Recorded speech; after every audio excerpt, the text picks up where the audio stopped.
SCP-096 is so powerful that it has successfully fought off SCP-682, an anomaly we regard as indestructible. And the Shy Guy's last containment breach is proof that it is even capable of causing an XK class end of humanity scenario. So why not destroy the anomaly, or contain it forever, send it to space for example? In this SCP exploration episode we answer the question, what if we shot SCP-096 in space? Before we begin, don't forget to subscribe to our channel with notifications on so you don't miss any of our upcoming videos. And very soon we are exploring the identity of another very famous SCP. Also, in this video we will be referring to our SCP-096 vs Mirror video, so definitely make sure to watch it if you haven't already. When we read SCP-096's wiki entry, more specifically a document detailing a containment breach, we see that the Shy Guy was put inside a solid metal container with no windows whatsoever. This was done, of course, to eliminate the possibility of someone directly viewing SCP-096's face and enraging the entity. So in this situation, the only possible scenario in which the entity can escape is if someone views a photo of 096's face that was made prior to its containment, as the Foundation doesn't dare perform direct tests with humans anymore. So technically there would be nothing stopping us from simply putting the container on a rocket and firing the Shy Guy into space.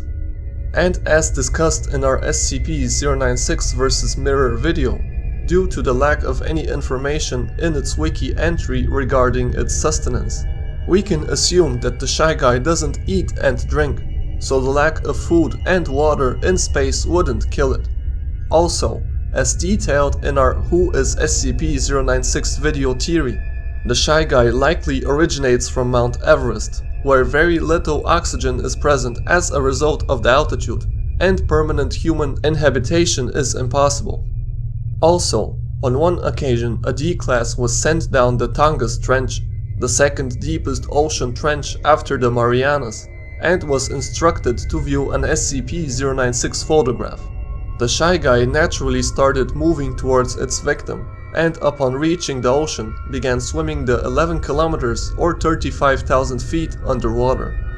Swimming a total of 70,000 feet or 22 kilometers underwater, the distance needed to reach the victim and return would take a long time, even for the Shy Guy, and the anomaly would have no oxygen supply during this time. And we know for a fact that SCP-096 survived this experiment. So we can assume that SCP-096 doesn't require any oxygen to survive.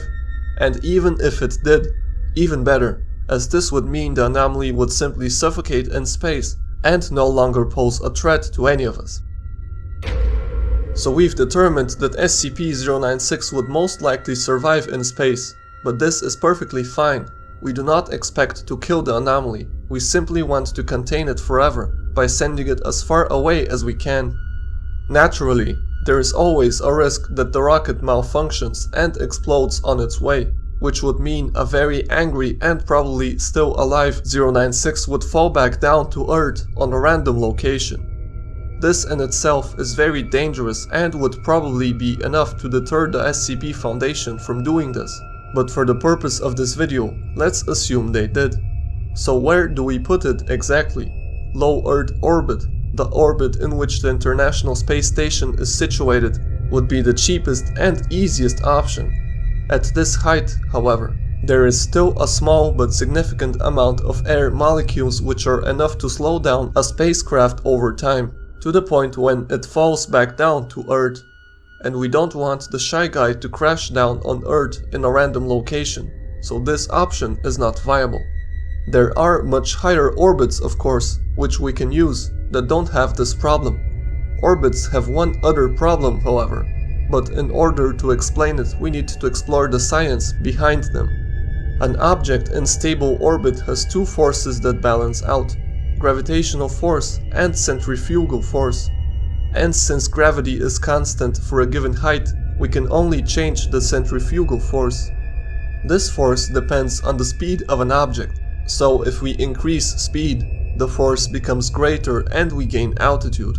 In the same way, if we decrease velocity, the force lessens and we lose altitude. Now that we've explained how these forces work, let's go back to our space experiment.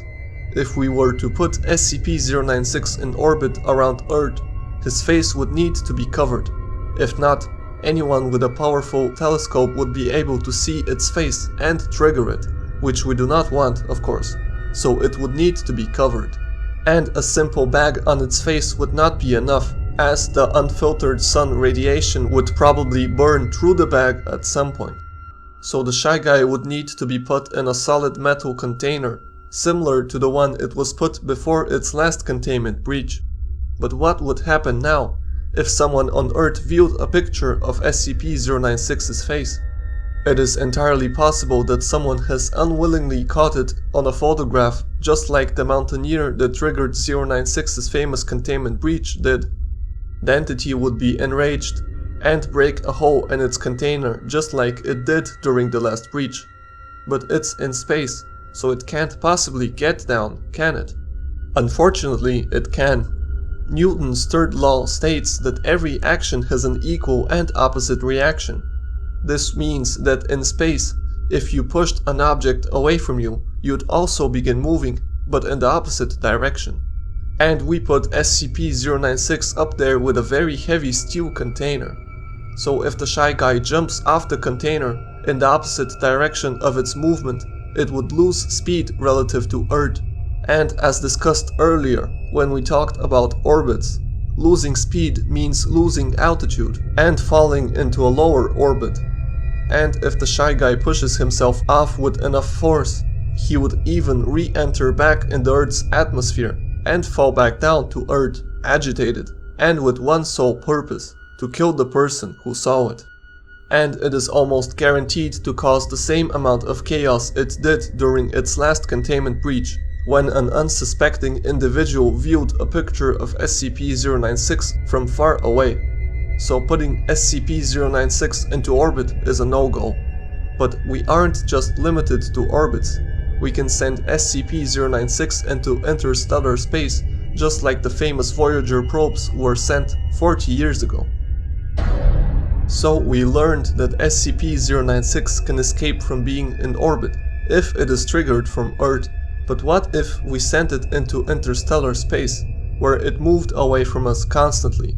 With the help of a powerful enough rocket and a gravity assist, a spaceship can escape the sun's gravity and thus escape our solar system.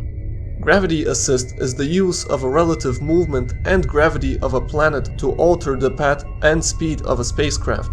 The assist is provided by the motion of the gravitating body as it pulls on the spacecraft.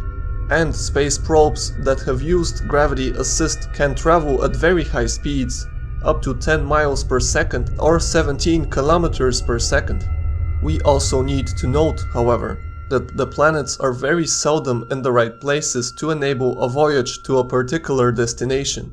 For example, the Voyager missions were made possible by an alignment of Jupiter, Saturn, Uranus and Neptune.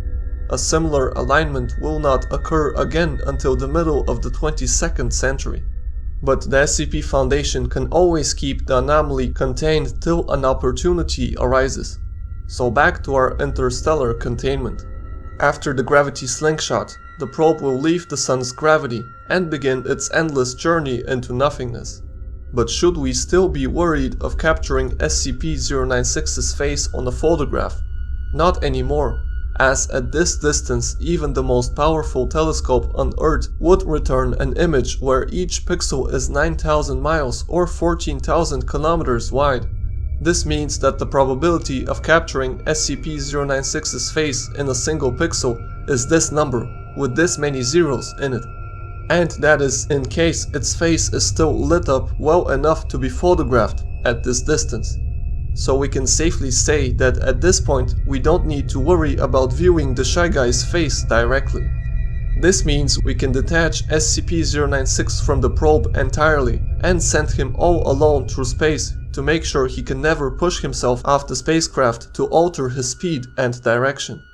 And even if he tried to push himself off and tried to move backwards, he would need to overcome a speed of 10 miles per second or 17 kilometers per second, a speed 61 times greater than SCP-096's fastest recorded running speed.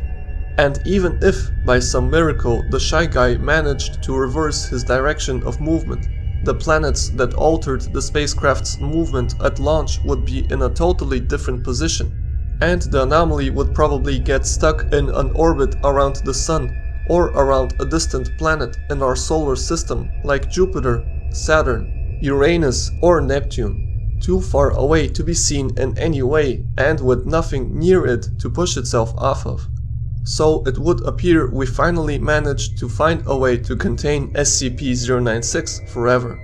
So why hasn't the Foundation done this already?